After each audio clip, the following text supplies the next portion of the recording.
रमजान तो बाद ईद का त्योहार आया है। सारी संगत नूं ईद मुबारक होवे। तुहानूं लख लख वधाइयां। महाराज सब दियां अरदासां मालिक कबूल करे। जो जो मन दे विच अरदास बेनती लैके आया है सब दियां अरदासां प्रवान करे ते सब नूं सिमरन दी दात बख्शे, इबादत करन वास्ते प्रेरित करे परमेश्वर सब दा। ईद दा त्योहार जो पिछे आया है, उस तो पहला मैं तुहानूं इस बाबा जी का इतिहास दसना चाहांगा, क्योंकि फिर तुहानूं सारा शुरू तो पता लग जाऊगा कि संत जी कौन सन।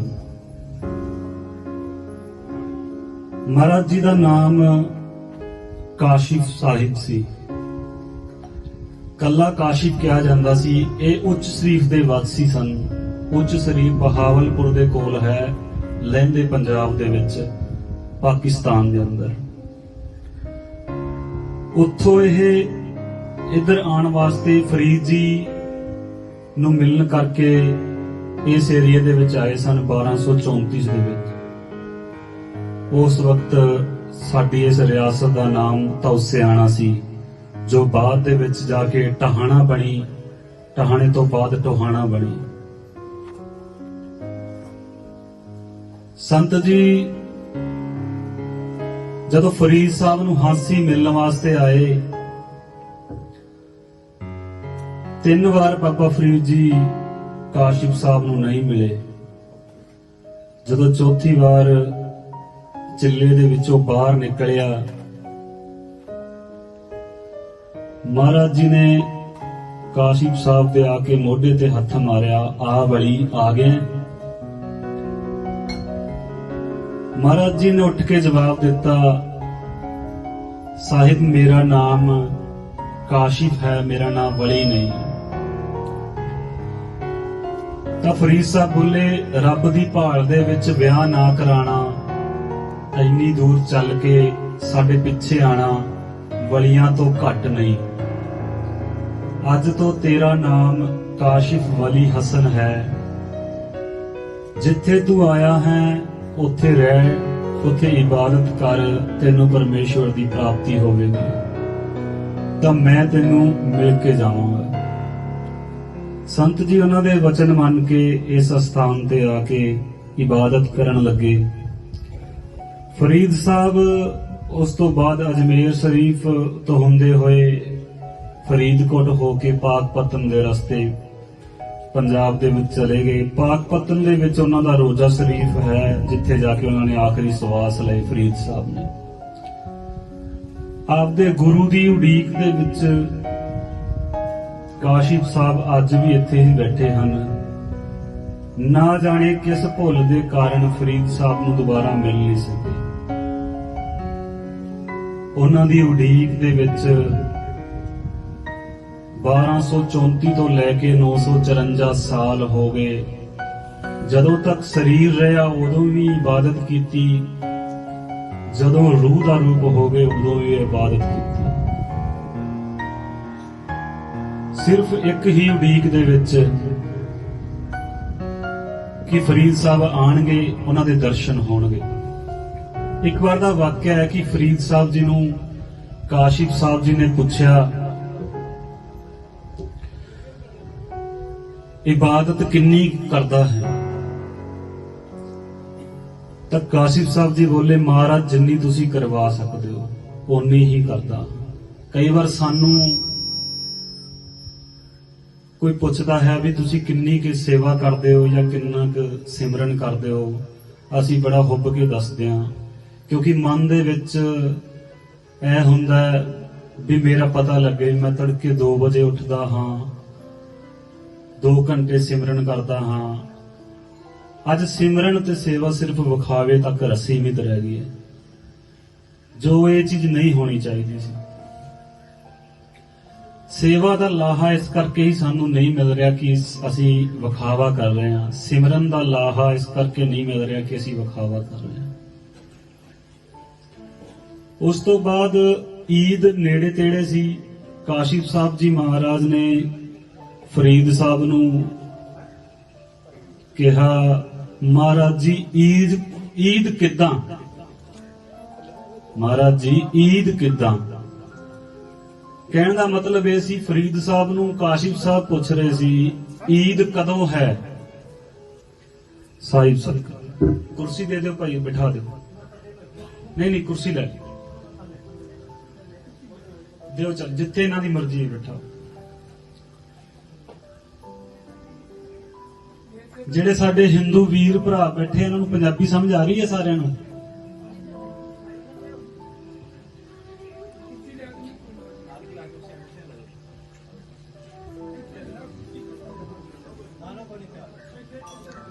कोई नहीं, कुर्सी ला लो,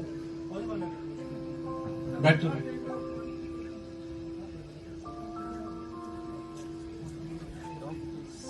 सत करता उस वक्त कोई कैलेंडर या इन्ना कोई गौर नहीं रखता हुंदा सी कि केड़ा त्योहार कदों है, अंदाजे नाल ही मना लिया जांदा सी, नेड़े आके पता लगदा सी भी कदों है त्योहार। या मौलवियां नूं पता हुंदा सी, ਜਾਂ ਬ੍ਰਾਹਮਣਾਂ ਨੂੰ ਪਤਾ ਹੁੰਦਾ ਸੀ, ਜਾਂ ਗੁਰੂ ਘਰ ਦੇ ਵਿੱਚ ਜੋ ਗ੍ਰੰਥੀ ਹੁੰਦੇ ਸੀ ਉਹਨਾਂ ਨੂੰ ਪਤਾ ਹੁੰਦਾ ਸੀ, ਤਾਂ ਉਹ ਅਨਾਉਂਸਮੈਂਟ ਦੇ ਜ਼ਰੀਏ ਦੱਸਦੇ ਹੁੰਦੇ ਸੀ ਵੀ ਆਹ ਤਿਉਹਾਰ ਆ ਰਿਹਾ ਹੈ। ਤਾਂ ਜਦੋਂ ਕਾਸ਼ੀ ਸਾਹਿਬ ਜੀ ਨੇ ਫਰੀਦ ਸਾਹਿਬ ਨੂੰ ਪੁੱਛਿਆ ਈਦ ਕਿੱਦਾਂ, ਉਹਨਾਂ ਦੀ ਭਾਸ਼ਾ ਸੀ, ਤਾਂ ਬੋਲੇ ਈਦ ਕਿੱਦਾਂ? ਮਹਾਰਾਜ ਜੀ ਦਾ ਕਹਿਣ ਦਾ ਮਤਲਬ ਸੀ ਮਹਾਰਾਜ ਜੀ ਈਦ ਕਦੋਂ ਹੈ? ਤਾਂ ਫਰੀਦ ਸਾਹਿਬ ਜੀ ਬੋਲੇ ਯਾਰ ਮਿਲਸੀ ਜਿੱਦਾਂ, ਜਦੋਂ ਯਾਰ ਮਿਲੇਗਾ ਉਦੋਂ ਹੀ ਈਦ ਹੈ। ਵਚਨ ਉਹਨਾਂ ਦੇ ਵੀ ਸੱਚੇ ਸਨ ਵੀ ਜਦੋਂ ਪਰਮੇਸ਼ਵਰ ਦੀ ਪ੍ਰਾਪਤੀ ਹੋਵੇਗੀ ਜਾਂ ਗੁਰੂ ਦੇ ਦਰਸ਼ਨ ਹੋਣਗੇ, ਸਾਡੀ ਈਦ ਤਾਂ ਉਦੋਂ ਹੀ ਹੈ, ਅਨਥਾ ਈਦ ਕਦੋਂ ਵੀ ਆਈ ਜਾਵੇ ਸਾਡੇ ਵਾਸਤੇ ਸਭ ਵਿਅਰਥ ਹੈ। ਕਾਸ਼ੀ ਸਾਹਿਬ ਜੀ ਕਹਿਣ ਲੱਗੇ ਮਹਾਰਾਜ ਜੀ ਅਧੂਰਾ ਜਵਾਬ ਦਿੰਦੇ ਹੋ। ਫਰੀਦ ਸਾਹਿਬ ਬੋਲੇ ਤੁਸੀਂ ਅਧੂਰਾ ਸਵਾਲ ਕੀਤਾ, ਮੈਂ ਅਧੂਰਾ ਜਵਾਬ ਦਿੱਤਾ ਹੈ, ਤੁਸੀਂ ਪੂਰਾ ਸਵਾਲ ਕਰੋ, ਮੈਂ ਤੁਹਾਨੂੰ ਪੂਰਾ ਜਵਾਬ ਦੇਵਾਂਗਾ। ਤਾਂ ਕਾਸ਼ਿਫ ਸਾਹਿਬ ਬੋਲੇ ਯਾਰ ਮਿਲਸੀ ਕਿੱਦਾਂ? ਵੀ ਯਾਰ ਕਿਵੇਂ ਮਿਲੇਗਾ? ਇਹ ਤਾਂ ਹੋ ਗਿਆ ਕਿ ਈਦ ਕਿੱਦਾਂ, ਈਦ ਕਦੋਂ ਹੈ? ਫਰੀਦ ਸਾਹਿਬ ਜੀ ਬੋਲੇ ਯਾਰ ਮਿਲਸੀ ਜਿੱਦਾਂ, ਜਦੋਂ ਯਾਰ ਮਿਲੇਗਾ। ਕਾਸ਼ਿਫ ਸਾਹਿਬ ਬੋਲੇ ਯਾਰ ਮਿਲਸੀ ਕਿੱਦਾਂ? ਤਾਂ ਫਰੀਦ ਸਾਹਿਬ ਦੇ ਵਚਨ ਸਨ ਮੈਂ ਮਰਸੀ ਜਿੱਦਾਂ, ਜਦੋਂ ਸਾਡੇ ਅੰਦਰੋਂ ਮੈਂ ਮਰ ਜਾਵੇਗੀ ਉਦੋਂ ਯਾਰ ਮਿਲ ਜਾਵੇਗਾ। ਜਦੋਂ ਯਾਰ ਮਿਲ ਜਾਵੇਗਾ ਉਦੋਂ ਈਦ ਹੋਵੇਗੀ, ਅਨਥਾ ਕਿੰਨੀਆਂ ਵੀ ਈਦਾਂ ਆ ਜਾਣ, ਕਿੰਨੇ ਵੀ ਤਿਉਹਾਰ ਆ ਜਾਣ, ਸਭ ਵਿਅਰਥ ਹੈ। ਸਾਡੇ ਘਰਾਂ ਦੇ ਵਿੱਚ ਇੱਕ ਜੀ ਚਲਾ ਜਾਵੇ ਨਾ ਤੇ ਅਸੀਂ ਆਉਣ ਵਾਲਾ ਤਿਉਹਾਰ ਨਹੀਂ ਮਨਾਉਂਦੇ। ਕਿਉਂ ਨਹੀਂ ਮਨਾਉਂਦੇ? ਕਿ ਸਾਨੂੰ ਉਹਨਾਂ ਦੇ ਗਏ ਦਾ ਦੁੱਖ ਹੁੰਦਾ। ਸਾਡੀ ਰੂਹ ਉਸ ਖਾਲਿਕ ਦੇ ਨਾਲੋਂ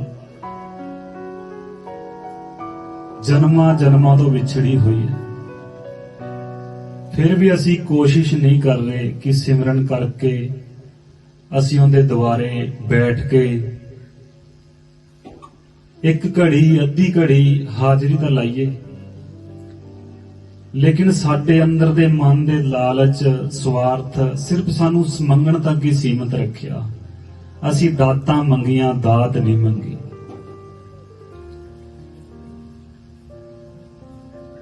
ਇਦਾਂ ਹੀ ਦੋ ਭਗਤ ਹੋਏ ਹਨ ਆਪਦੇ ਸਮਕਾਲੀ ਸਮੇਂ ਦੇ ਵਿੱਚ, ਦੋਨੋਂ ਇਕੱਠੇ ਹੀ ਹੋਏ ਨੇ, ਭਗਤ ਨਾਮਦੇਵ ਜੀ ਤੇ ਭਗਤ ਤਰਲੋਚਨ ਜੀ। ਭਗਤ ਤਰਲੋਚਨ ਜੀ ਬਹੁਤ ਅਮੀਰ ਤੇ ਧਨਵਾਨ ਸਨ, ਲੇਕਿਨ ਉਹਨਾਂ ਦੇ ਘਰ ਦੇ ਵਿੱਚ ਕੋਈ ਔਲਾਦ ਦਾ ਸੁੱਖ ਨਹੀਂ ਸੀ। ਪਰਮੇਸ਼ਵਰ ਨੇ ਉਹਨਾਂ ਨੂੰ ਔਲਾਦ ਨਹੀਂ ਦਿੱਤੀ। ਸਾਧੂ ਜਨਾਂ ਦੀ ਸੇਵਾ ਵੀ ਬਹੁਤ ਕਰਦੇ ਸੀ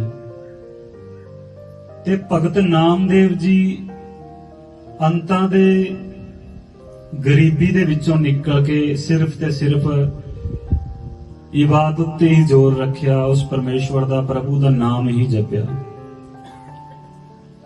ਜਦੋਂ ਭਗਤ ਨਾਮਦੇਵ ਜੀ ਤੇ ਭਗਤ ਤਰਲੋਚਨ ਜੀ ਇਕੱਠੇ ਬੈਠਦੇ ਸਨ ਤਾਂ ਪਰਮੇਸ਼ਵਰ ਦੀਆਂ ਹੀ ਗੱਲਾਂ ਕਰਨੀਆਂ, ਇਬਾਦਤ ਕਰਨੀ। ਸਾਰਾ ਦਿਨ ਉਹਨਾਂ ਦੇ ਕੋਲ ਬੈਠ ਕੇ ਚਲੇ ਜਾਣਾ। ਤਰਲੋਚਨ ਜੀ ਜਦੋਂ ਘਰ ਜਾਂਦੇ ਸਨ ਤਾਂ ਸ਼ਾਮ ਨੂੰ ਸਾਧੂ ਜਨ ਲੰਗਰ ਛਕਣ ਵਾਸਤੇ ਉਹਨਾਂ ਦੇ ਘਰ ਪਹੁੰਚਦੇ ਸੀ। ਉਹ ਸਾਧੂਆਂ ਦੀ ਸੇਵਾ ਕਰਦੇ, ਲੰਗਰ ਪਾਣੀ ਛਕਾਉਂਦੇ, ਵਸਤਰ ਦਾਨ ਕਰਦੇ। ਮਨ ਦੇ ਵਿੱਚ ਪ੍ਰਭੂ ਨੂੰ ਪਾਣ ਦੀ ਇੱਛਾ ਹੋਰ ਵੱਧਦੀ ਗਈ। ਉਹਨਾਂ ਨੇ ਲਾਂਭੇ ਨਹੀਂ ਦਿੱਤੇ ਕਿ ਪਰਮੇਸ਼ਵਰ ਨੇ ਸਾਨੂੰ ਬੱਚੇ ਨਹੀਂ ਦਿੱਤੇ ਤਾਂ ਅਸੀਂ ਰੱਬ ਤੋਂ ਕੀ ਲੈਣਾ ਹੈ, ਲੇਕਿਨ ਮਨ ਦੇ ਵਿੱਚ ਉਹਨਾਂ ਨੇ ਇਹੀ ਆਸ ਰੱਖੀ ਕਿ ਸਾਨੂੰ ਕਿਸੇ ਨਾ ਕਿਸੇ ਤਰ੍ਹਾਂ ਪ੍ਰਭੂ ਦੇ ਦਰਸ਼ਨ ਹੋ ਜਾਣ। ਕਾਫੀ ਸਮਾਂ ਏਦਾਂ ਹੀ ਬੀਤਦਾ ਗਿਆ। ਇੱਕ ਦਿਨ ਭਗਤ ਨਾਮਦੇਵ ਜੀ ਦੇ ਕੋਲ ਬੈਠੇ ਹੋਏ ਭਗਤ ਤਰਲੋਚਨ ਜੀ ਕਹਿਣ ਲੱਗੇ, ਨਾਮਦੇਵ ਜੀ, ਮੈਨੂੰ ਪਤਾ ਹੈ ਰੱਬ ਤੁਹਾਡਾ ਯਾਰ ਹੈ, ਤੁਸੀਂ ਰੱਬ ਦੇ ਬਹੁਤ ਨੇੜਿਓਂ ਦਰਸ਼ਨ ਕਰੇ ਹੈ। ਮੇਰੀ ਤੁਹਾਡੇ ਅੱਗੇ ਇੱਕ ਬੇਨਤੀ ਹੈ, ਕਹਿ ਆਪਦੇ ਰੱਬ ਨੂੰ ਵੀ ਮੈਨੂੰ ਵੀ ਦਰਸ਼ਨ ਦੇ ਦੇਵੇ। ਤਾਂ ਮਹਾਰਾਜ ਜੀ ਭਗਤ ਤਰਲੋਚਨ ਜੀ ਨੂੰ ਕਹਿਣ ਲੱਗੇ, ਤੂੰ ਦਰਸ਼ਨ ਕਰਨੇ ਚਾਹੁੰਦਾ ਹੈ?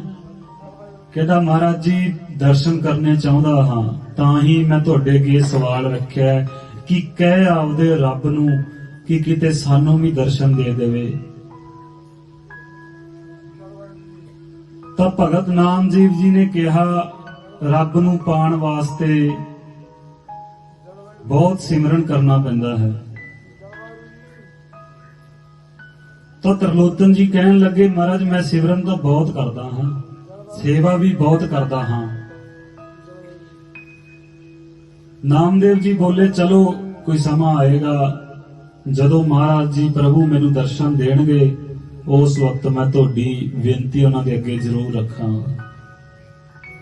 ਇੱਕ ਦਿਨ ਭਗਤ ਨਾਮਦੇਵ ਜੀ ਬੈਠੇ ਹੋਏ ਸਨ, ਸਿਮਰਨ ਕਰ ਰਹੇ ਸੀ, ਤਾਂ ਰੱਬੀ ਰੂਹ ਪਰਮੇਸ਼ਵਰ ਖਾਲਿਕ ਦੋ ਜਹਾਨ ਦਾ ਵਾਲੀ ਉਹਨਾਂ ਦੇ ਸਾਹਮਣੇ ਆ ਕੇ ਭਗਤ ਨਾਮਦੇਵ ਜੀ ਨੂੰ ਕਹਿਣ ਲੱਗਾ, ਭਗਤ ਜੀ ਬੋਲੋ, ਤੁਹਾਡੀ ਕੀ ਫਰਿਆਦ ਹੈ? ਭਗਤ ਨਾਮਦੇਵ ਜੀ ਕਹਿਣ ਲੱਗੇ, ਮਹਾਰਾਜ ਜੀ ਮੈਂ ਧੰਨ ਹਾਂ, ਤੁਹਾਡੇ ਦਰਸ਼ਨ ਮੈਨੂੰ ਰੋਜ਼ ਹੋ ਜਾਂਦੇ ਆ। ਇਸ ਦੁਨੀਆ ਦੇ ਬਹੁਤ ਭਗਤ ਤੁਹਾਡੇ ਦਰਸ਼ਨਾਂ ਦੀ ਤਾਂਗ ਵਿੱਚ ਤੜਫਦੇ ਫਿਰਦੇ ਨੇ, ਤੁਹਾਡੇ ਅੱਗੇ ਬੇਨਤੀਆਂ ਜੋਦੜੀਆਂ ਕਰਦੇ ਰਹਿੰਦੇ ਐ ਵੀ ਹੇ ਖਾਲਿਕ, ਵੀ ਸਾਨੂੰ ਤੇਰੇ ਦਰਸ਼ਨ ਹੋ ਜਾਣ। ਤਾਂ ਉਸ ਤੋਂ ਬਾਅਦ ਭਗਤ ਨਾਮਦੇਵ ਜੀ ਨੇ ਬੇਨਤੀ ਕੀਤੀ ਕਿ ਮੇਰਾ ਇੱਕ ਦੋਸਤ ਹੈ ਮਹਾਰਾਜ ਜੀ, ਉਹ ਤੁਹਾਡੇ ਦਰਸ਼ਨ ਕਰਨੇ ਚਾਹੁੰਦਾ ਹੈ। ਤਾਂ ਪਰਮੇਸ਼ਵਰ ਉਹਨੂੰ ਕਹਿਣ ਲੱਗੇ, ਮੈਂ ਐਵੇਂ ਦਰਸ਼ਨ ਨਹੀਂ ਦਿੰਦਾ। ਕਹਿੰਦੇ, ਮਹਾਰਾਜ ਉਹ ਬਹੁਤ ਦਾਨ ਪੁੰਨ ਤੀਰਥਾਂ ਤੇ ਜਾਂਦਾ ਹੈ, ਸਾਧੂਆਂ ਨੂੰ ਵਸਤਰ ਦਾਨ ਕਰਦਾ ਹੈ। ਮਹਾਰਾਜ ਜੀ ਬੋਲੇ, ਮੈਂ ਤੀਰਥਾਂ ਤੇ ਜਾਣ ਨਾਲ ਖੁਸ਼ ਨਹੀਂ ਹੁੰਦਾ, ਲੰਗਰ ਛਕਾਉਣ ਨਾਲ ਖੁਸ਼ ਨਹੀਂ ਹੁੰਦਾ, ਦਾਨ ਦਿੱਤਿਆਂ ਵਸਤਰ ਇੱਕ ਸਭ ਕੁਝ ਦਿਆਂ ਮੈਂ ਦਰਸ਼ਨ ਨਹੀਂ ਦਿੰਦਾ। ਗੁਰਬਾਣੀ ਦੇ ਵਿੱਚ ਵੀ ਆਉਂਦਾ ਹੈ, ਤੀਰਥ ਤਪ ਦਇਆ ਦਤ ਦਾਨ ਜੇ ਕੋ ਪਾਵੈ ਤਿਲ ਕਾ ਮਾਣ। ਇਹ ਸਾਰੇ ਤੀਰਥ ਤਪ ਦਇਆ ਦਤ ਦਾਨ ਜਿੰਨੇ ਵੀ ਅਸੀਂ ਸੋਚ ਰਹੇ ਹਾਂ ਵੀ ਪਰਮੇਸ਼ਵਰ ਸਾਨੂੰ ਇਹਨਾਂ ਨਾਲ ਮਿਲ ਜੂਗਾ, ਇਹਨਾਂ ਦਾ ਇੱਕ ਤਿਲ ਮਾਤਰ ਹੀ ਸਿਰਫ ਉੱਥੇ ਭਾਰ ਹੈ। ਉਹ ਮਿਲੇਗਾ ਤਾਂ ਸਿਰਫ ਸਿਮਰਨ ਦੇ ਨਾਲ ਹੀ ਮਿਲੇਗਾ।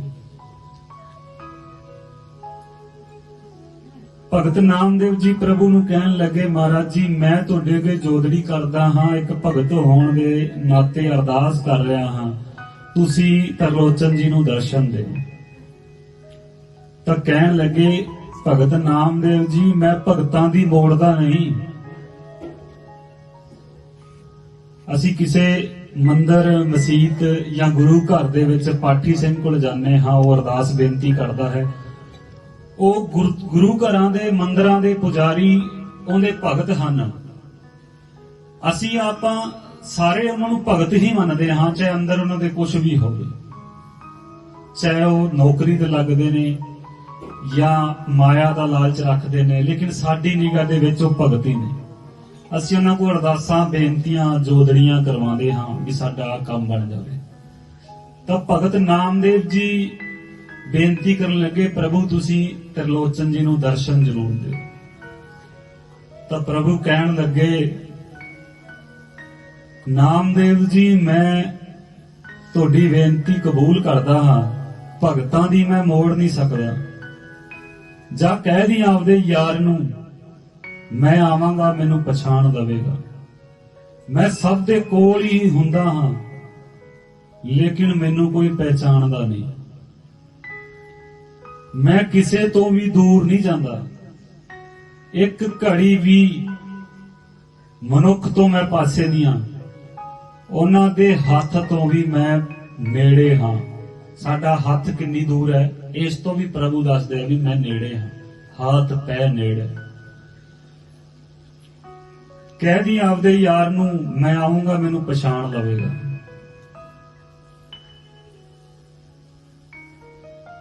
ਮਹਾਰਾਜ ਜੀ ਨੇ ਅਗਲੇ ਦਿਨ ਤਰਲੋਚਨ ਜੀ ਨੂੰ ਬੇਨਤੀ ਕੀਤੀ ਵੀ ਪ੍ਰਭੂ ਨੇ ਗੱਲ ਕਹੀ ਹੈ ਵੀ ਮੈਂ ਤੀਰਥ ਤਪ ਦਇਆ ਦਤ ਦਾਨ ਨਾਲ ਖੁਸ਼ ਨਹੀਂ ਹੁੰਦਾ, ਮੈਂ ਸਿਮਰਨ ਵਾਲੇ ਇਨਸਾਨ ਨਾਲ ਜਿੰਦਾ ਸਿਮਰਨ ਕਬੂਲ ਹੋਣ ਲੱਗ ਜਾਵੇ ਉਸ ਤੇ ਖੁਸ਼ ਹੋ ਕੇ ਉਸ ਨੂੰ ਦਰਸ਼ਨ ਦਿੰਨਾ ਹਾਂ। ਕੋਈ ਵੀ ਐਸੀ ਵਸਤੂ ਨਹੀਂ ਜੋ ਮੈਨੂੰ ਚੜਾਇਆ ਮੇਰੇ ਦਰਸ਼ਨ ਕਰ ਸਕੇ, ਕੋਈ ਵੀ ਐਸਾ ਵਸਤਰ ਨਹੀਂ ਜਿਸ ਨਾਲ ਜੋ ਮੈਨੂੰ ਪਰਦਾ ਕਰ ਸਕੇ ਜਾਂ ਮੈਨੂੰ ਚੜਾਇਆ ਮੈਨੂੰ ਦਰਸ਼ਨ ਦੇ ਸਕੇ। ਤੇ ਤੁਸੀਂ ਸਿਮਰਨ ਵਧਾਓ। ਤਰਲੋਚਨ ਜੀ ਕਹਿਣ ਲੱਗੇ, ਮਹਾਰਾਜ ਜੀ ਸਤ ਵਚਨ ਜੋ ਤੁਸੀਂ ਕਹਿੰਦੇ ਹੋ ਮੈਂ ਕਰਨ ਨੂੰ ਤਿਆਰ ਹਾਂ, ਇੱਛਾ ਸਿਰਫ ਤੇ ਸਿਰਫ ਇਹੀ ਹੈ ਕਿ ਮੈਨੂੰ ਪ੍ਰਭੂ ਦੇ ਦਰਸ਼ਨ ਹੋ ਜਾਣ। ਤਰਲੋਚਨ ਜੀ ਘਰ ਬੈਠ ਕੇ ਰੋਜ਼ ਸਿਮਰਨ ਕਰਨਾ, ਸੇਵਾ ਕਰਨੀ, ਪ੍ਰਭੂ ਨੂੰ ਯਾਦ ਕਰਨਾ, ਉਸ ਦੀ ਉਡੀਕ ਦੇ ਵਿੱਚ ਬੈਠਣ ਲੱਗ ਪਏ। ਔਲਾਦ ਨਾ ਹੋਣ ਕਰਕੇ ਬਿਰਧ ਹੁੰਦੇ ਜਾ ਰਹੇ ਸੀ। ਇੱਕ ਦਿਨ ਭਗਤ ਤਰਲੋਚਨ ਜੀ ਦੀ ਪਤਨੀ ਤਰਲੋਚਨ ਜੀ ਨੂੰ ਕਹਿਣ ਲੱਗੀ ਵੀ ਅਸੀਂ ਕੋਈ ਮੁੰਡਾ ਰੱਖ ਲਈਏ, ਲੜਕਾ ਰੱਖ ਲਈਏ, ਜੇ ਸਾਡੀ ਨੌਕਰੀ ਤੇ ਜੋ ਸਾਡੇ ਘਰ ਦੇ ਕੰਮਾਂ ਦੇ ਵਿੱਚ ਸਾਡਾ ਹੱਥ ਵਟਾਉਂਦਾ ਰਹੇਗਾ, ਸਾਡੀ ਸੇਵਾ ਕਰਦਾ ਰਹੇਗਾ, ਨਾਲੇ ਮੇਰਾ ਉਸ ਬੱਚੇ ਨੂੰ ਦੇਖ ਕੇ ਮਨ ਖੁਸ਼ ਰਹੇਗਾ। ਭਗਤ ਨਾਮਦੇਵ ਜੀ ਉਧਰ ਅਰਦਾਸਾਂ ਜੋਦੜੀਆਂ ਕਰ ਰਹੇ ਸੀ ਕਿ ਤਰਲੋਚਨ ਜੀ ਨੂੰ ਵੀ ਦਰਸ਼ਨ ਹੋ ਜਾਣ। ਤੇ ਤਰਲੋਚਨ ਜੀ ਘਰੇ ਬੈਠ ਕੇ ਸਿਮਰਨ ਰੋਜ਼ ਕਰਦੇ। ਜਦੋਂ ਪਤਨੀ ਨੇ ਬੇਨਤੀ ਕੀਤੀ ਕਿ ਉਹ ਲੜਕਾ ਰੱਖ ਲਈਏ, ਅੱਜ ਵੀ ਬਾਜ਼ਾਰਾਂ ਦੇ ਵਿੱਚ ਛੋਟੇ ਛੋਟੇ ਬੱਚੇ ਤੁਹਾਨੂੰ ਕੰਮ ਕਰਦੇ ਮਿਲਣਗੇ ਜਿਹੜੇ ਕੋਈ ਭਾਂਡਿਆਂ ਦੀ ਸੇਵਾ, ਕਿਉਂਕਿ ਘਰ ਦੀਆਂ ਮਜਬੂਰੀਆਂ ਉਹਨਾਂ ਨੂੰ ਇਹਨਾਂ ਕੰਮਾਂ ਤੇ ਲਾ ਦਿੰਦੀਆਂ ਨੇ। ਉਮਰ ਨਹੀਂ ਹੁੰਦੀ ਜ਼ਿੰਮੇਵਾਰੀਆਂ ਦੀ, ਲੇਕਿਨ ਜ਼ਿੰਮੇਵਾਰੀਆਂ ਉਹਨਾਂ ਦੇ ਉੱਪਰ ਪੈ ਜਾਂਦੀਆਂ ਨੇ। ਜਾਂ ਛੋਟੇ ਛੋਟੇ ਬੱਚੇ ਕਈ ਵਾਰ ਰੇਹੜੀਆਂ ਲਾ ਕੇ ਬੈਠੇ ਹੁੰਦੇ ਆ। ਅਸੀਂ ਸਾਰੇ ਵੱਡੇ ਵੱਡੇ ਸ਼ੋਰੂਮਾਂ 'ਚ ਜਾ ਕੇ ਉੱਥੇ ਜੋ ਵੀ ਕੋਈ ਮੁੱਲ ਮੰਗਦਾ ਉਹ ਦੇ ਆਉਂਦੇ ਆ, ਲੇਕਿਨ ਰੇਹੜੀਆਂ ਤੇ ਖੜ ਕੇ ਬਹਿਸ ਕਰਦੇ ਆ। ਛੋਟਾ ਬੱਚਾ ਵੇਖ ਕੇ ਡਾਂਟਦੇ ਹਾਂ, ਲੇਕਿਨ ਉਹਦੇ ਪਾਸੇ ਅਸੀਂ ਕਦੀ ਇਹ ਨਹੀਂ ਦੇਖਿਆ ਉਸ ਦੀ ਕਿੰਨੀ ਮਜਬੂਰੀ ਹੋਵੇਗੀ ਜਿਸ ਕਰਕੇ ਉਹ ਇਸ ਕੰਮ ਨੂੰ ਕਰਨ ਤੇ ਮਜਬੂਰ ਹੋ ਰਿਹਾ ਹੈ, ਜੋ ਸਾਡੀਆਂ ਝਿੜਕਾਂ ਖਾ ਰਿਹਾ ਹੈ। ਤਾਂ ਪਤਨੀ ਦੀ ਬੇਨਤੀ ਸੁਣ ਕੇ ਕਹਿਣ ਲੱਗੇ, ਚਲੋ ਕੋਈ ਬਾਜ਼ਾਰ ਦੇ ਵਿੱਚੋਂ ਦੇਖਾਂਗੇ, ਕੋਈ ਬੱਚਾ ਹੋਇਆ ਤਾਂ ਉਸ ਨੂੰ ਆਪਾਂ ਨੌਕਰੀ ਤੇ ਰੱਖ ਲਵਾਂਗੇ। कुछ दिन बीत गए। भगत तरलोचन जी इसे तरह ही सिमरन करते रहे। फिर दोबारा बेनती पत्नी ने की भी मैं तुहानू एक बेनती करी सी, स्वामी जी एक बच्चा रख लीए या कोई नौकर रख लीए जो साडे घर दे कम्मां विच हत्थ वटावे।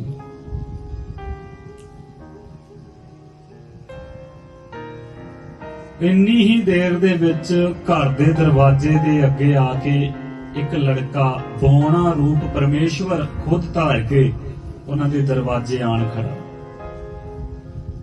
आके आवाज मारी, मैनू कोई नौकर रख लो जी।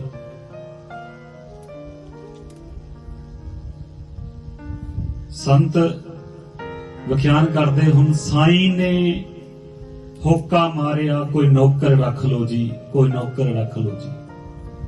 हुण कई बार असीं कह दिंदे आ भी प्रभु कित्थे है। प्रभु साडे तो दूर नहीं, साडे नौकर बन के भी आने नूं तैयार है। किदा नौकर? साडी मां, असीं रब दा रूप उहनूं क्यों कहा है? उन्हें साडे मल मूत्र तक धोते, बचपन तो लैके हुण तक भी वो साडी सेवा कर रही है। रब दे रूप विच मां आ गई। बाप सानू कमा के खुआ रहा है, बचपन तो लैके लाड़ लड़ा रहा है, साडियां जिद्दां पूरीआं करदा है। बाप दे रूप विच रब आ गया, घर दी बन के रब आ गया, बच्चे बन के रब आ गया। इस तो वध साडी औकात ही नहीं, असीं कित्थे जाके रब नूं लभना है। साडे कोल ही है प्रभु। जदों साईं ने आके होका मारिया, कोई नौकर रख लो जी, तां भगत तरलोचन जी दी पत्नी दरवाजे दे कोल आण खड़ी, कहण लगी, भाई तू की लाग लवेंगा, तेरी की नौकरी है? हुण तरलोचन जी इस वार्तालाप नूं सुण रहे सन बैठे हुए, तो बौना रूप धार के जो परमेश्वर नौकर बन के आया होया सी, वो कहण लगे, मैनू रोटियां दे दिओ बस, मैं पैसे नहीं लैंदा। सच्ची गल है, प्रभु पैसे नहीं लैंदा। असीं पैसिਆਂ ਦੇ ਨਾਲ मत्था टेक के या चढ़ावे चढ़ा के सोचते हैं प्रभु सानू मिल जाएगा। साडा बहुत वड्डा भरम है। जिन्ना तिकर असीं इस भरम चों बाहर नहीं आउंदे, सानू प्रभु दे दर्शन किते नहीं होणगे। असीं चौलां दी देग ला के लंगर छका के सोच रहे हां कि प्रभु दे दर्शन हो जाणगे। उनके दर्शन करने वास्ते सानू सिमरन करना पਊਗਾ। जदों प्रभु ने कहा भी भाई मैनू 2 रोटियां दे दिया जी, मैं पैसे नहीं लेंदा, तो महाराज जी दूजी गल उस तरलोचन जी की पत्नी ने कही, तू कित्थों दा है ते कौन है, तेरा नाम की है?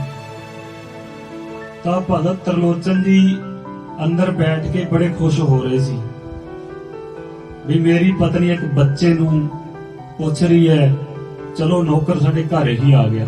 हालांकि उन्होंने भी नहीं पता लगा भी प्रभु मेरे द्वारे आए खड़े हैं। पत्नी ने जो दोबारा पूछा भी तेरा नाम की है, तू कित्थे रहना है? कहंदा मेरा नाम है अंतरयामी। देखो ने कोई भुलेखा नहीं रखा, कोई छल कपट नहीं किया उन्होंने नाल, सीधा ही आपका नाम लैता, मेरा नाम है अंतरयामी। मैं रहिंदा हां घटां घटां च, जिथे कोई याद करदा आ जाना।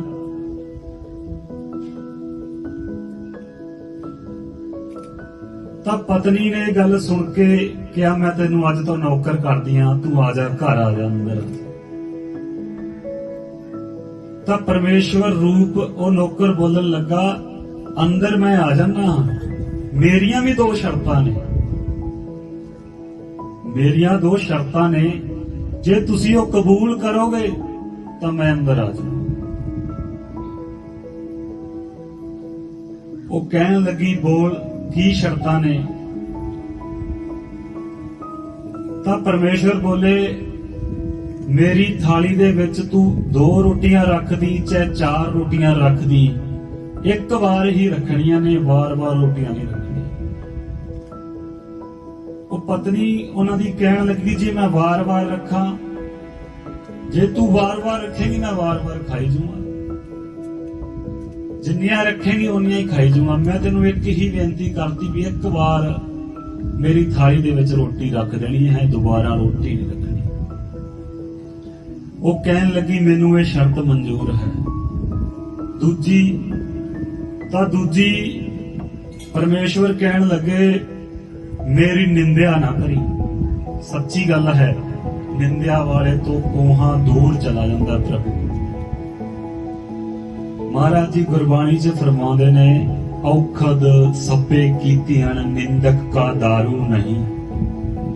ਨਿੰਦਕ ਇਨਸਾਨ ਦੀ ਕੋਈ ਦਵਾਈ ਨਹੀਂ ਬਣੀ ਜਿਸ ਨਾਲ ਇਸ ਰੋਗ ਦਾ ਉਸਨੂੰ ਖਾਤਮਾ ਕਰਿਆ ਜਾ ਸਕੇ।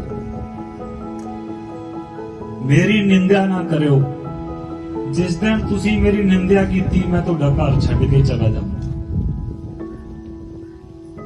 ਤਾਂ ਇੰਨੀ ਦੇਰ ਵਿੱਚ ਤਰਲੋਚਨ ਜੀ ਵੀ ਉੱਠ ਕੇ ਆ ਗਏ ਤੇ ਕਹਿਣ ਲੱਗੇ, ਸਾਨੂੰ ਇਹ ਸ਼ਰਤਾਂ ਮਨਜ਼ੂਰ ਨੇ। ਪਤਨੀ ਨੂੰ ਕਹਿਣ ਲੱਗੇ, ਜੋ ਤੇਰੇ ਨਾਲ ਇਹਨਾਂ ਨੇ ਸ਼ਰਤਾਂ ਕੀਤੀਆਂ ਨੇ, ਇਹ ਤੂੰ ਯਾਦ ਰੱਖਣੀਆਂ ਨੇ, ਇਹਨਾਂ ਨੂੰ ਭੁੱਲ ਨਾ ਜਾਈਂ। ਸਵਾਮੀ ਜੀ ਨੂੰ ਉਹ ਕਹਿਣ ਲੱਗੀ, 7 ਵਚਨ ਹੈ ਜੀ, ਇਸ ਬੱਚੇ ਨੂੰ ਮੈਂ ਇਸ ਘਰ ਤੋਂ ਜਾਣ ਵਾਸਤੇ ਰੱਖਣ ਵਾਸਤੇ ਕੁਝ ਵੀ ਕਰਨ ਨੂੰ ਤਿਆਰ ਹਾਂ। ਮੈਂ ਇਹਨਾਂ ਗੱਲਾਂ ਤੇ ਗੌਰ ਰੱਖਾਂਗੀ। ਲੇਕਿਨ ਕਿਤੇ ਨਾ ਕਿਤੇ ਇਨਸਾਨ ਪਰਮੇਸ਼ਵਰ ਨੂੰ ਪਰਖਣ ਦੀ ਜੁਰਤ ਕਰ ਬੈਠਦਾ ਹੈ। ਸਾਨੂੰ ਬੇਨਤੀ ਇਹੀ ਕਰਨੀ ਚਾਹੀਦੀ ਹੈ ਕਿ ਪ੍ਰਭੂ ਸਾਨੂੰ ਨਾ ਪਰਖੇ। ਜਿਸ ਦਿਨ ਉਹਨੇ ਸਾਨੂੰ ਪਰਖ ਲਿਆ, ਸਾਡੇ ਕੀ ਹਾਲਾਤ ਹੋਣਗੇ ਅਸੀਂ ਸੋਚ ਵੀ ਨਹੀਂ ਸਕਦੇ। ਅਸੀਂ ਗੱਲ ਤੇ ਉਹਨੂੰ ਪਰਖਦੇ ਹਾਂ। ਜੋ ਚੀਜ਼ ਨਹੀਂ ਮਿਲਦੀ ਉਹਦੇ ਵਾਸਤੇ ਕੋਸਦੇ ਹਾਂ ਵੀ ਪ੍ਰਭੂ ਸਾਨੂੰ ਤੂੰ ਆ ਨਹੀਂ ਦਿੱਤਾ। ਜੋ ਮਿਲ ਗਈ ਉਹਦੇ ਵਾਸਤੇ ਸ਼ੁਕਰੀਆ ਤਾਂ ਕਦੀ ਕਰਦੇ। ਇਸੇ ਤਰ੍ਹਾਂ ਕਾਫੀ ਸਮਾਂ ਮਹਾਰਾਜ ਜੀ ਉੱਥੇ ਸੇਵਾ ਕਰਦੇ ਰਹੇ। ਪ੍ਰਭੂ ਨੌਕਰ ਰੂਪ ਧਾਰ ਕੇ ਸੇਵਾ ਕਰਦਾ ਰਿਹਾ। ਆਉਂਦੇ ਜਾਂਦੇ ਸਾਧੂਆਂ ਦੀ ਸੇਵਾ ਕਰਨੀ, ਘਰ ਦੇ ਕੰਮਾਂ ਦੇ ਵਿੱਚ ਸੇਵਾ ਕਰਨੀ, ਦੋਨਾਂ ਪਤੀ ਪਤਨੀ ਦੀ ਸੇਵਾ ਕਰਨੀ, ਜਲ ਭਰ ਕੇ ਲਿਆਣਾ, ਜਿੰਨੇ ਵੀ ਘਰ ਦੇ ਕੰਮ ਸਨ ਪਰਮੇਸ਼ਵਰ ਆਪ ਕਰਨ ਲੱਗ ਪਿਆ। ਸਾਧੂ ਜਨ ਤਰਲੋਚਨ ਜੀ ਨੂੰ ਕਹਿ ਜਾਂਦੇ ਹੋਏ ਵੀ ਭਾਈ, ਜਿਹੜਾ ਤੇਰੇ ਘਰ ਨੌਕਰ ਹੈ ਬੜਾ ਪਿਆਰਾ ਹੈ, ਬਹੁਤ ਸੇਵਾ ਕਰਦਾ ਹੈ, ਬਹੁਤ ਚੰਗਾ ਹੈ। ਇਲਾਕੇ ਦੇ ਵਿੱਚ ਉਸ ਦੀ ਵਡਿਆਈ ਹੋਣ ਲੱਗਦੀ। ਵਡਿਆਈ ਹੋਵੇ ਵੀ ਕਿਵੇਂ ਨਾ, ਕਿਉਂਕਿ ਪ੍ਰਭੂ ਆਪ ਇਨਸਾਨ ਦਾ ਰੂਪ ਧਾਰ ਕੇ ਸੇਵਾ ਕਰਨ ਆ ਗਿਆ। ਸਾਧੂ ਜਨਾਂ ਦੀ ਸੇਵਾ ਕਰਦਾ ਸੀ ਤਾਂ ਚਰਚਾ ਹੋਣੀ ਲਾਜ਼ਮੀ ਸੀ। ਬੀਬੀਆਂ ਕਈ ਵਾਰ ਸੋਚਦੀਆਂ ਨੇ, ਕਈ ਵਾਰੀ ਸਾਧੂ ਘਰੇ ਕੋਈ ਆ ਜਾਏ ਨਾ, ਹੱਥ ਵੇਖਣ ਵਾਲਾ, ਉਹਨੂੰ ਵੀ ਪਰਖਣ ਲੱਗ ਜਾਂਦੀਆਂ ਨੇ। ਆਦਤ ਹੁੰਦੀ ਹੈ। ਬੰਦਾ ਫਿਰ ਵੀ ਕਹਿੰਦਾ ਰਹਿੰਦਾ, ਭਾਈ ਆਟਾ ਪਾਓ, ਇਹਨੂੰ ਜਾਣ ਦਿਓ। ਪਰ ਨਹੀਂ, ਉਹਨੂੰ ਬਿਠਾ ਲੈਣਗੇ, ਬਾਬਾ ਸਾਡੇ ਘਰ ਵਾਸਤੇ ਦੱਸ ਕੁਝ। ਤਾਂ ਕਾਫੀ ਸਮੇਂ ਬਾਅਦ ਜਦੋਂ ਸੇਵਾ ਕਰਦੇ ਇੱਕ ਦਿਨ ਤਰਲੋਚਨ ਜੀ ਦੀ ਪਤਨੀ ਨੇ ਸੋਚਿਆ, ਅੱਜ ਮੈਂ ਨੌਕਰ ਨੂੰ ਰਜਾਣਾ ਹੈ। ਹੁਣ ਉਹ ਪਰਮੇਸ਼ਵਰ ਰੂਪ ਖਾਲਿਕ, ਉਹਨੂੰ ਕੌਣ ਰਜਾ ਸਕਦਾ ਹੈ? ਕੋਈ ਵੀ ਕਿੰਨਾ ਵੀ ਅੰਨ ਬਣਾ ਕੇ ਵੰਡੀ ਜਾਵੇ, ਉਸ ਨੂੰ ਰਜਾਣਾ ਬਹੁਤ ਔਖਾ ਹੈ। ਜਿਹੜਾ ਦਾਤਾਂ ਦੇਣ ਵਾਲਾ ਹੈ, ਉਸ ਨੂੰ ਅਸੀਂ ਕਿਹੜੀ ਦਾਤ ਦੇ ਕੇ ਉਹਦੀ ਭੁੱਖ ਮਾਰ ਸਕਦੇ ਹਾਂ? ਤਾਂ ਮਨ ਦੇ ਵਿੱਚ ਆ ਗਿਆ ਵੀ ਅੱਜ ਇਹਨੂੰ ਰਜਾਣਾ ਹੈ। ਤਾਂ ਕਹਿਣ ਲੱਗੀ, ਅੰਤਰਯਾਮੀ, ਅੱਜ ਮੈਂ ਲੰਗਰ ਬਣਾਵਾਂਗੀ, ਤੂੰ ਬੈਠ ਕੇ ਖਾਣਾ ਹੈ। ਤੇਰਾ ਜਿੰਨਾ ਜੀ ਕਰਦਾ ਹੈ ਪੇਟ ਭਰ ਕੇ ਖਾ ਲਵੇਂ। ਤਾਂ ਤਰਲੋਚਨ ਜੀ ਨਾਮਦੇਵ ਜੀ ਨੂੰ ਮਿਲਣ ਗਏ ਹੋਏ ਸਨ। ਤਾਂ ਪਿੱਛੋਂ ਜਦੋਂ ਪਤਨੀ ਨੇ ਇਹ ਸਲਾਹ ਬਣਾਈ ਕਿ ਅੱਜ ਨੌਕਰ ਨੂੰ ਰਜਾਣਾ ਹੈ, ਤਾਂ ਅੰਤਰਯਾਮੀ ਮਨ ਹੀ ਮਨ ਵਿੱਚ ਹੱਸ ਰਹੇ ਨੇ ਕਿ ਜੋ ਮੇਰੇ ਨਾਲ ਵਚਨ ਕਰੇ ਸੀ, ਅੱਜ ਉਹਨਾਂ ਵਚਨਾਂ ਤੋਂ ਇਹ ਥਿੜਕਦੀ ਪਈ ਹੈ। ਤਾਂ ਉਸਨੇ ਲੰਗਰ ਤਿਆਰ ਕੀਤਾ। ਲੰਗਰ ਤਿਆਰ ਕਰਕੇ ਅੰਤਰਯਾਮੀ ਨੂੰ ਆਸਣ ਤੇ ਬਿਠਾ ਕੇ ਲੰਗਰ ਛਕਾਉਣ ਲੱਗੀ। ਜਿੰਨਾ ਵੀ ਲੰਗਰ ਬਣਾਵੇ ਅੰਤਰਯਾਮੀ ਖਾ ਜਾਵੇ। ਚਲਦੇ ਚਲਦੇ 3 ਪਰਾਤਾਂ ਆਟੇ ਦੀਆਂ ਅੰਤਰਯਾਮੀ ਖਾ ਗਿਆ। ਜਿੰਨੀ ਸਬਜ਼ੀ ਭਾਜੀ ਬਣੀ ਸੀ ਉਹ ਵੀ ਅੰਤਰਯਾਮੀ ਖਾ ਗਿਆ। ਉਸਨੇ ਹੋਰ ਭੋਜਨ ਤਿਆਰ ਕੀਤਾ ਤਾਂ ਅੰਤਰਯਾਮੀ ਬੈਠਾ ਮਨ ਦੇ ਵਿੱਚ ਹੱਸਦਾ ਪਿਆ। ਜਿੰਨਾ ਲੰਗਰ ਉਸਨੇ ਬਣਾਇਆ ਅੰਤਰਯਾਮੀ ਉਹ ਵੀ ਛਕ ਗਿਆ। ਥੋੜੀਆਂ ਬਹੁਤ ਰੋਟੀਆਂ ਬਚੀਆਂ, ਸਬਜ਼ੀ ਮੁੱਕ ਗਈ। ਤਾਂ ਉਹ ਬੀਬੀ ਉੱਠ ਕੇ ਗੁਆਂਢ ਦੇ ਵਿੱਚੋਂ ਸਬਜ਼ੀ ਮੰਗਣ ਚਲੀ ਗਈ। ਜਾ ਕੇ ਗੁਆਂਢਣ ਨੂੰ ਕਹਿਣ ਲੱਗੀ ਵੀ ਕੋਈ ਸਬਜ਼ੀ ਪਈ ਹੈ ਤਾਂ ਦਿਓ, ਮੈਂ ਨੌਕਰ ਨੂੰ ਖਵਾਉਣੀ ਹੈ। ਉਹ ਕਹਿਣ ਲੱਗੀ, ਬੀਬੀ ਤੂੰ ਅੱਜ ਉਦਾਸ ਕਿਉਂ ਹੈ?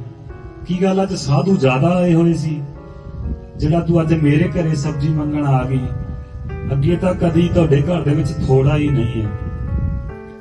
ਤੁਹਾਨੂੰ ਤਾਂ ਰੱਬ ਨੇ ਬਹੁਤ ਕੁਝ ਦੇ ਰੱਖਿਆ ਹੈ। ਉਹ ਕਹਿਣ ਲੱਗੀ, ਮੇਰੇ ਮਨ ਦੀ ਇੱਛਾ ਸੀ ਕਿ ਜੋ ਅੰਤਰਯਾਮੀ ਸਾਡੇ ਘਰ ਦੇ ਵਿੱਚ ਰਹਿੰਦਾ ਹੈ, ਅੱਜ ਮੈਂ ਉਹਨੂੰ ਲੰਗਰ ਛਕਾਣਾ ਹੈ ਤੇ ਪੇਟ ਭਰ ਕੇ ਭੋਜਨ ਕਰਾਣਾ ਹੈ। ਉਸ ਨੂੰ ਮੈਂ ਖਵਾਉਣ ਤਾਂ ਲੱਗ ਪਈ, ਉਹ ਮੋਇਆ ਅੰਤਾਂ ਦਾ ਭੁੱਖਾ ਸੀ। ਜਿੰਨਾ ਲੰਗਰ ਬਣਿਆ ਸਾਰਾ ਖਾ ਗਿਆ, ਹਾਲੇ ਵੀ ਉਹ ਭੁੱਖੇ ਦਾ ਭੁੱਖਾ ਹੀ।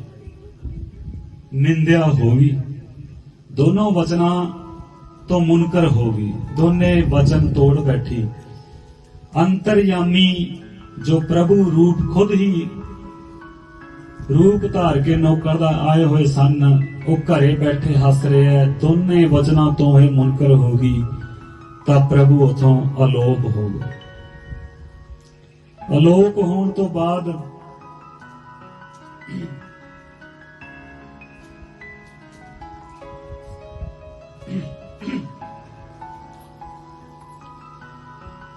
ਜਦੋਂ ਘਰ ਵਾਪਸ ਆਈ, ਆ ਕੇ ਆਵਾਜ਼ ਮਾਰਦੀ ਹੈ, ਅੰਤਰਯਾਮੀ।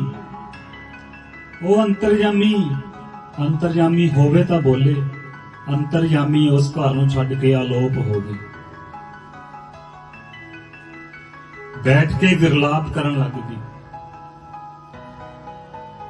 ਤਾਂ ਇੰਨੀ ਦੇਰ ਵਿੱਚ ਭਗਤ ਤਰਲੋਚਨ ਜੀ ਵੀ ਘਰ ਪਹੁੰਚੇ।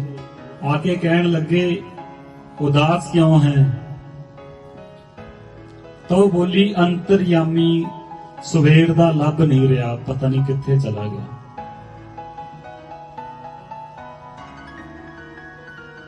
ਕਹਿਣ ਲੱਗੀ, ਮੈਂ ਲੰਗਰ ਛਕਾਇਆ ਸੀ, ਮੈਂ ਉਹਨੂੰ ਕਹਿ ਬੈਠੀ ਮੈਂ ਅੱਜ ਤੈਨੂੰ ਰਜਮਾ ਲੰਗਰ ਛਕਾਣਾ ਹੈ ਪੇਟ ਭਰ ਕੇ। ਤਾਂ ਤਰਲੋਚਨ ਜੀ ਬੋਲੇ, ਤੈਨੂੰ ਵਚਨ ਯਾਦ ਨਾ ਆਏ ਜੋ ਤੂੰ ਉਸ ਨਾਲ ਵਚਨ ਕਰੇ ਸੀ? ਚੱਲ ਇਹ ਵਚਨ ਤੂੰ ਤੋੜ ਲਿਆ, ਤੂੰ ਉਹਦੀ ਨਿੰਦਿਆ ਤਾਂ ਨਹੀਂ ਕੀਤੀ। ਕਹਿਣ ਲੱਗੀ, ਸਵਾਮੀ ਜੀ ਮੈਂ ਗਵਾਂਢ ਦੇ ਵਿੱਚੋਂ ਕੁਝ ਮੰਗਣ ਗਈ ਸੀ ਉਹਦੇ ਵਾਸਤੇ, ਤੇ ਉੱਥੇ ਉਸਨੇ ਮੈਨੂੰ ਪੁੱਛ ਲਿਆ ਤਾਂ ਮੈਂ ਉੱਥੇ ਉਹਦੀ ਨਿੰਦਿਆ ਕਰ ਬੈਠੀ ਕਿ ਅੰਤਾਂ ਦਾ ਭੁੱਖਾ ਸਾਡੇ ਘਰ ਆ ਗਿਆ। ਦੋਨੇ ਵਚਨਾਂ ਨੂੰ ਤੋੜ ਬੈਠੀ।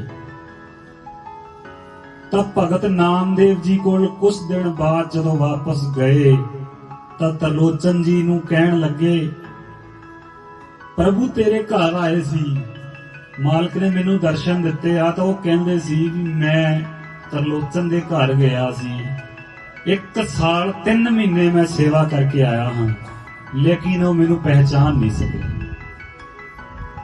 ਉਸ ਦੀ ਪਤਨੀ ਨੇ ਵਚਨ ਤੋੜੇ ਜੋ ਮੇਰੇ ਨਾਲ ਕਰੇ ਸੀ, ਤਾਂ ਫਿਰ ਮੈਂ ਉੱਥੋਂ ਵਾਪਸ ਆ ਗਿਆ।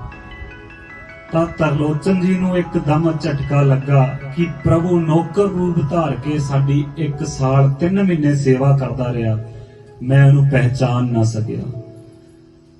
ਤਾਂ ਮੇਰੀ ਘਰ ਦੀ ਅਭਾਗਣ, ਜਿਸ ਨਾਲ ਪ੍ਰਭੂ ਨੇ ਖੁਦ ਵਚਨ ਕੀਤੇ, ਕੋਈ ਓਹਲਾ ਨਾ ਰੱਖਿਆ, ਆਪਦਾ ਨਾਮ ਵੀ ਅੰਤਰਯਾਮੀ ਦੱਸਿਆ ਤੇ ਘਟ ਘਟ ਚ ਰਹਿਣ ਵਾਲਾ ਦੱਸਿਆ, ਫਿਰ ਵੀ ਮੈਂ ਭੁਲੇਖੇ ਦੇ ਵਿੱਚ ਰਹਿ ਗਏ।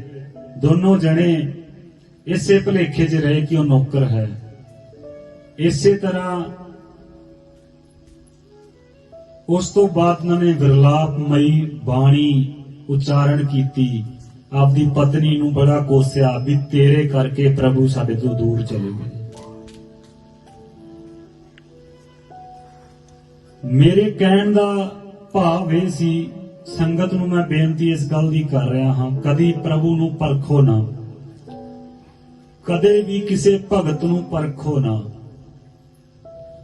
ਦੂਜੀ, ਨਿੰਦਿਆ ਨਾ ਕਰੋ, ਉਸ ਖਾਲਿਕ ਦੀ ਨਿੰਦਿਆ ਨਾ ਕਰੋ, ਕਿਸੇ ਭਗਤ ਦੀ ਨਿੰਦਿਆ ਨਾ ਕਰੋ। ਇੱਥੋਂ ਤੱਕ ਕਿ ਆਪ ਦੀ ਇੱਕ ਦੂਜੇ ਦੀ ਵੀ ਨਿੰਦਿਆ ਨਾ ਕਰੋ।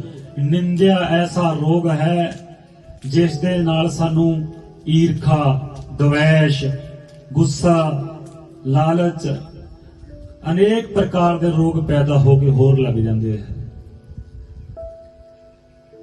ਇਸ ਤੋਂ ਸਾਰੀ ਸੰਗਤ ਨੂੰ ਬਚਣ ਦੀ ਲੋੜ ਹੈ।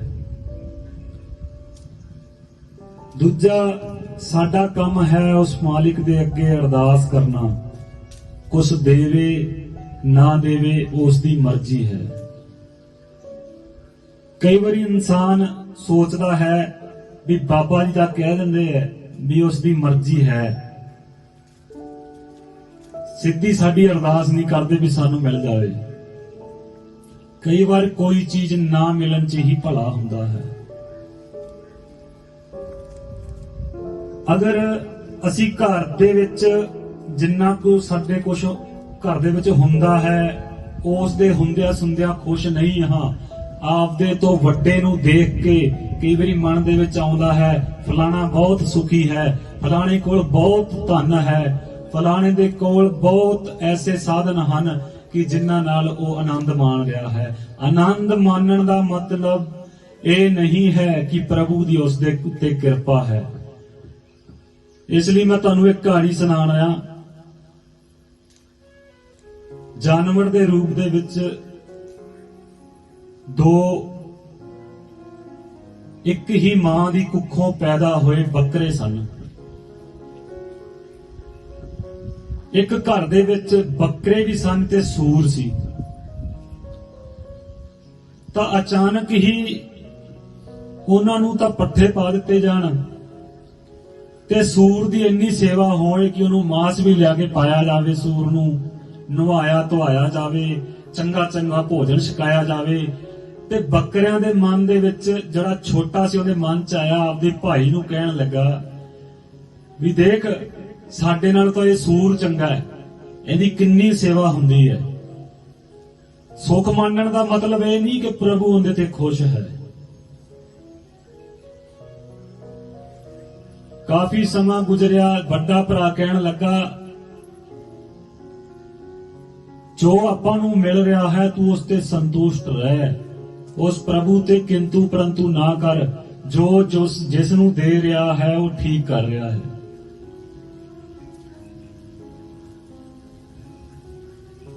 ਜੋ ਛੋਟਾ, ਉਹਦਾ ਮਨ ਭਟਕਦਾ ਸੀ ਵੀ ਸੂਰ ਸਾਰਾ ਦਿਨ ਖਾਂਦਾ ਰਹਿੰਦਾ ਹੈ, ਹਰ ਵਸਤੂ ਨੂੰ ਖਾ ਜਾਂਦਾ ਹੈ, ਜੋ ਵਸਤੂ ਮਿਲਦੀ ਉਹੀ ਖਾ ਜਾਂਦਾ ਹੈ।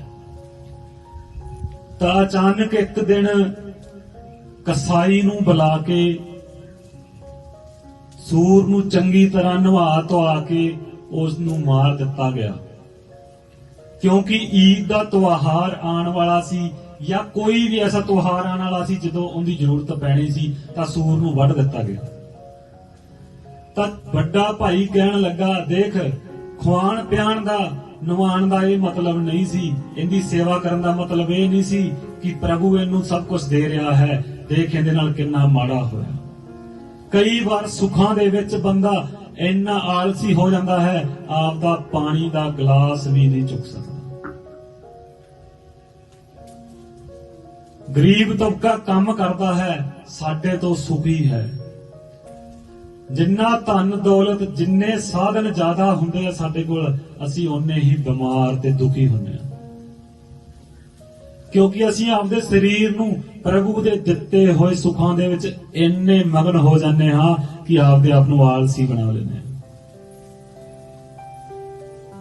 सवेरे उठ के नाम जपना तो बड़ी दूर दी गल है, असीं कई बार नहाते भी नहीं, इस आलस दे विच अंदर ही बैठे रहने। सुख साडे वास्ते किन्ने घातक हो सकते ने। जे सानू सुख प्रभु ने नहीं दिता तां इहदा मतलब ये नहीं, कोई साधन नहीं दिता, कोई धन घट दिता है तो इहदा मतलब ये नहीं कि प्रभु साडे ते खुश नहीं। परमेश्वर साडे ते खुश है, जो दे रहा वो ठीक कर रहा है। जिसनू सुख दे के आलसी बना रहा उनके कोई कर्म ही ऐसे होणगे कि वो आलस दे विच ही पिया रहे, वो नेड़े ना लग सके। तो सारी संगत अगे यही बेनती है कि जो जो असी सारे ने अज सत्संग च बैठ के विचार करे है, मैं वक्ता हाँ, तुसी सरोते हो, तुसी सुन रहे हो, मैं बोल रहा हाँ। मेरी धुनी दे विचों आवाज उठदी है, उस नाल टकरा के बसंती बन के तुहाडे तक पहुंच रही है। जो मैं बोल रहा हाँ इसनू आपदे अंदर तक ले जाना भी बहुत औखा है। कोशिश ये करिए कि कन्ना राही सुन के आपदे अंदर इसनू ग्रहण करिए, इसनू याद रखिए ते आपदी जिंदगी दे विच वरतीए।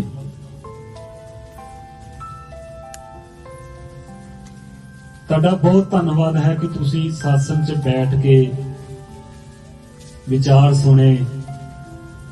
तुसी खुद ही परमेश्वर रूप हो। सत्संग तो वड्डा कोई भी सुख नहीं है। जे असीं सिमरन नहीं कर सकते तो सत्संग च तां बैठ ही सकते हैं।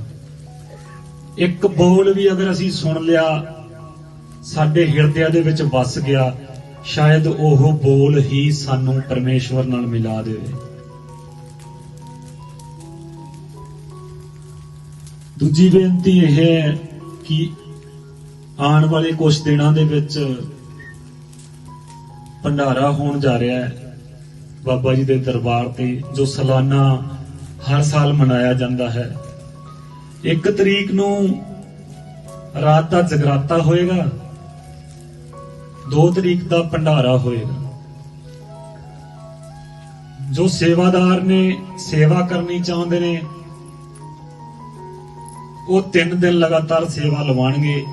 1 ते 2 तो लवानी है, 1 दिन पहला भी। बीबियां नूं भी बेनती है भी जो सेवा लानी चाहन, क्योंकि बीबियां दा पंडाल इस बार वखरा लाया जाएगा, तो आपदी ड्यूटी कमल है सेवादार इहनूं लिखा सकते हैं। दूजी बेनती यह है कि संगत दे विच जो लंगर की सुविधा आपां करनी है, उस वास्ते जो भी राशन पानी की लोड़ है वो मैं कमल नूं बना के दे दिती है लिस्ट। अगर कोई भी सेवादार 2 किलो 4 किलो जो भी राशन देना चाहे तो वो नोट करवा सकता है। ते तुहाडा दिता दान पुण्य इस भंडारे दे विच लग जावे, मालक उस नूं लेखे लावे। इसे तरह ही आनंद माणदे रहो दरबार ते। एक बेनती है, जदों तुसीं दरबार आउंदे हो, 1 दिन मंगदा मैं तुहाडे तो वीरवार दा। सिमरन कर लिया करो, सेवा कर लिया करो, एक मोबाइल नूं थोड़ा जिहा घट चलाया करो। अंदर बैठ के डॉक्टर हरप्रीत सिंह सिमरन की सेवा करते हैं, इन्हां नाल बैठ के सिमरन करया करो। सिमरन का भुलेखा मैं सब तो वड्डा एक कढ देना चाहना। वाहेगुरु जपन का मतलब ये नहीं है कि मैं कोई तुहानू सिख धर्म नाल जोड़ रहा हूं। ओम नमः शिवाय जपन का मतलब ये नहीं है कि मैं तुहानू हिंदू धर्म नाल जोड़ रहा हूं। जिन्ने भी नाम है सब उस परमात्मा दे ने। ਉਸ ਦਾ ਨਾਮਕਰਨ ਕੋਈ ਨਹੀਂ ਕਰ ਸਕਦਾ। ਪੂਰਾ ਨਾਮਕਰਨ ਉਸ ਦਾ ਕੋਈ ਨਹੀਂ ਕਰ ਸਕਦਾ। ਜਿੰਨੇ ਵੀ ਪਹਿਲਾ ਨਾਮ ਆ ਚੁੱਕੇ ਹੈ ਧਰਤੀ ਤੇ, ਉਹ ਸਾਰੇ ਨਾਮ ਹੀ ਚੰਗੇ ਨੇ। ਪੂਰਾ ਕੋਈ ਵੀ ਨਹੀਂ ਉਤਰ ਸਕਦਾ। ਉਸ ਦਾ ਪੂਰਾ ਨਾਮਕਰਨ ਕਰਨਾ ਬਹੁਤ ਔਖਾ ਹੈ।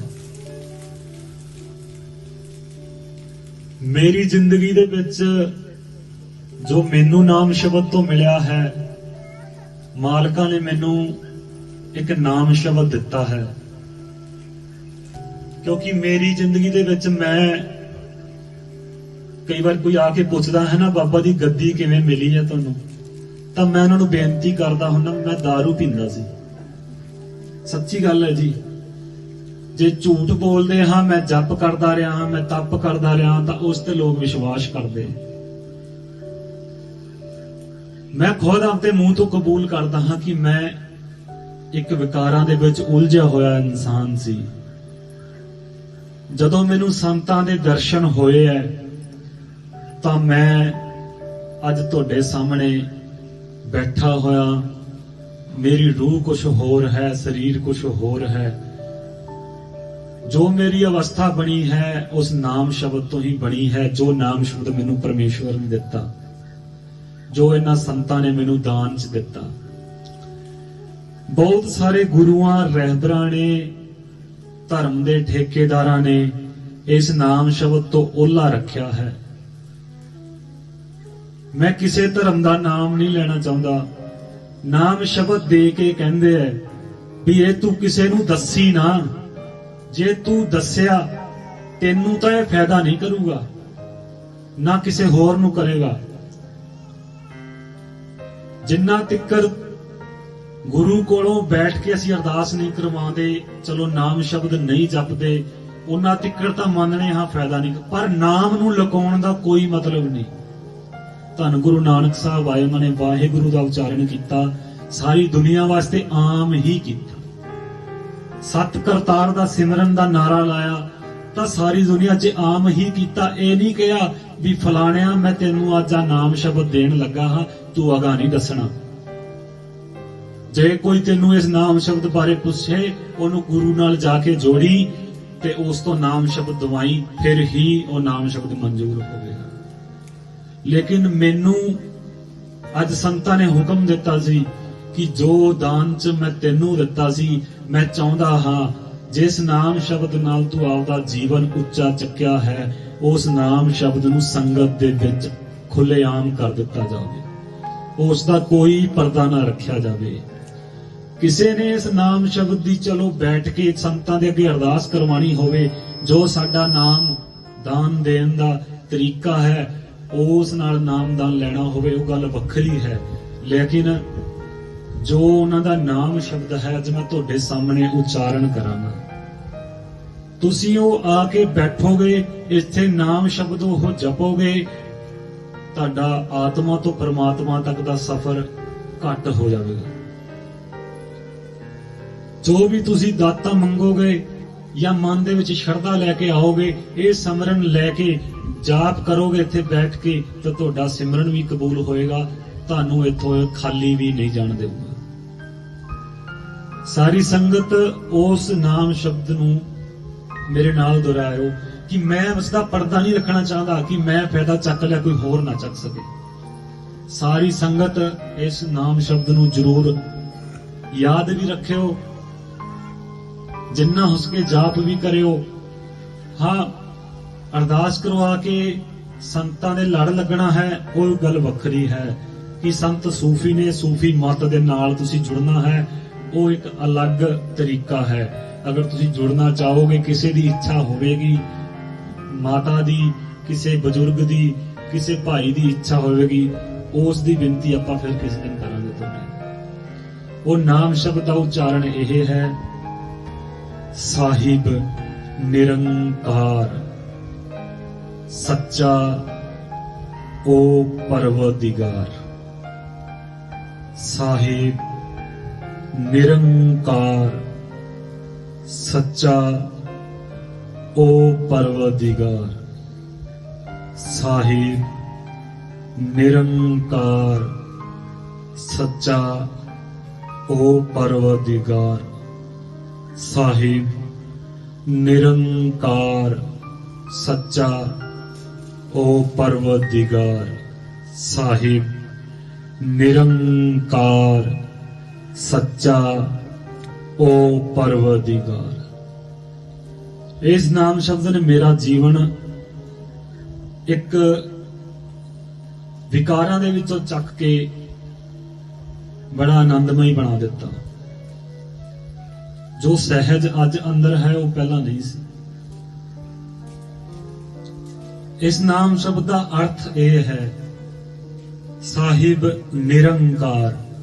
वो किसी आकार च नहीं दिसेगा तुहानू, किसी रूप च नहीं हैगा। वो जिन्ने रूप रंग रेख भेख ने सब उस मालिक का पर्दा है, उसका कोई रूप नहीं है। साहिब निरंकार सच्चा ओ परवरदिगार। ओ परवरदिगार ही सच्चा है जो निरंकार रूप है। कोई आकार नहीं है, वो ही सच्चा परवरदिगार है। मेरे वर्गा कोई बैठ के कह रहा होवे मैं परमेश्वर हाँ, झूठ बोल रहे। जो आकार दे विच जिन्नी भी वस्तुआं ने इस ब्रह्मांड दे विच परमात्मा नहीं हो सकते। निरंकार रूप है जो ओही प्रभु है, ओही खालिक है, ओही रैबर है।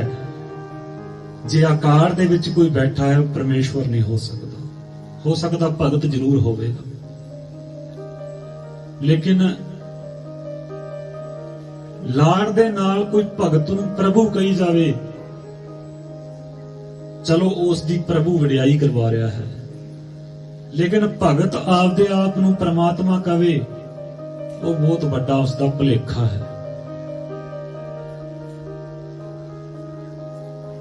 भगत अरदासिया हो सकता है, तुहाडी चरनां दी धूड़ हो सकता है, लेकिन वो परमात्मा नहीं हो सकता। परमात्मा किसी आकार च नहीं आता। रूप रंग रेख भेख तय गुण ते प्रभ भिन्न, इन्हां गुणां तो वो वखरा है। जो ये सिमरन मैं तुहानूं दस्सिया है, तुसीं इसदा बैठ के जाप जरूर करिया करो। कदे करके देखियो मन दे अंदर सहज आनंद किद्दां आउंदा। एक बार मैं फिर उच्चारण करन लगा, उस तो बाद आपां संगत नूं मिलांगे, अरदासां बेनतियां जो भी इन्हां दियां सुणांगे। साहिब निरंकार सच्चा ओ परवरदिगार। साहिब निरंकार सच्चा ओ परवरदिगार। साहिब निरंकार सच्चा ओ परवरदिगार। साहिब निरंकार सच्चा ओ परवरदिगार। साहिब निरंकार सच्चा ओ परवरदिगार। साहिब निरंकार सच्चा ओ परवरदिगार। सच्चा ओ परवरदिगार। धन गुरु नानक साहब ने कहा सी एक ओंकार, उस ओ दा ही पता नहीं लग रहा। सच्चा ओ, उस ओ दा ही पता नहीं लग रहा। पता तां लगेगा जे असी नाम जपांगे, जल्द ही लग जू, सब नूं लग जू। इस जन्म च नहीं तां गां लग जू। बेनतियां तां करो ना, सानू लग जावे। इन्नियां ही बेनतियां कबूल करो। कोई भुल हो गई होवे, किसी शब्द विच बीबियां भैणां या भाइयां नूं कोई उच्चा नीवां बोलिया गया होवे, तां उसदी मैं माफी चाहुंदा। साहिब सत करता।